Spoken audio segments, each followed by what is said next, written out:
தீபாவளி நாளில் ஒளியை கொண்டு வருகிறோம். ஆனால் சில விஷயங்களை தவறாக செய்தால் அந்த ஒளி நம்ம வாழ்க்கையில் வரவே வராது. இன்று பார்க்க போவது தீபாவளி அன்று செய்யக்கூடாத 7 தவறுகள். இவைகளை ஒருமுறை கேளுங்கள், தாங்கள் நிச்சயம் இந்த தீபாவளி வளமுடன் இருக்கும். மிஸ்டேக் 1. தீபாவளி காலை சண்டை போடுவது.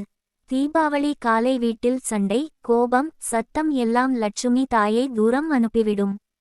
அன்று மகிழ்ச்சியாக நன்றியுடன் நாளை தொடங்குங்கள். மிஸ்டேக் 2. பழைய பொருளை தூக்கி எறிவது. பழைய பொருட்களை எறிவது சரி, ஆனால் அதே நாளில் பழைய பணப்பை, தெய்வ சிலைகள், பூஜை பொருட்கள் எறிவது தவறு. அவை நல்ல சக்தியை கொண்டிருக்கும். மிஸ்டேக் 3. தீபம் அணைக்காமல் விட்டு செல்வது. தீபம் தானாக அணையக்கூடாது. அது நம்ம வீட்டு ஒளி குறைவதற்கு சமம். தீபம் முழுவதும் எரிந்துவிட்டு தானாக அணையட்டும், அதுவே புண்ணியம். மிஸ்டேக் 4. கடன்சுமையோடு பூஜை செய்வது. தீபாவளி நாளில் கடன்சுமை நினைவுடன் பூஜை செய்யக்கூடாது.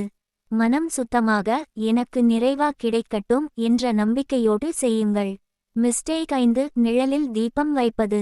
தீபம் ஒளியுடன் இருக்க வேண்டும். நிழல் பகுதியில் வைத்தால் அதன் ஆற்றல் குறையும்.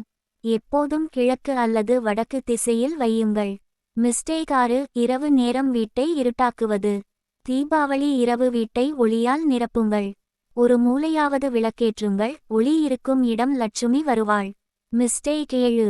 நன்றி சொல்லாமல் நாள் முடிப்பது. தீபாவளி இரவு பூஜை முடிந்த பிறகு நன்றி சொல்லுங்கள் தாங்கள். அதுதான் நம்ம வீட்டை எப்போதும் வளமாக வைத்திருக்கும் ரகசியம். இந்த 7 தவறுகளையும் தவிர்க்குங்க தாங்கள்.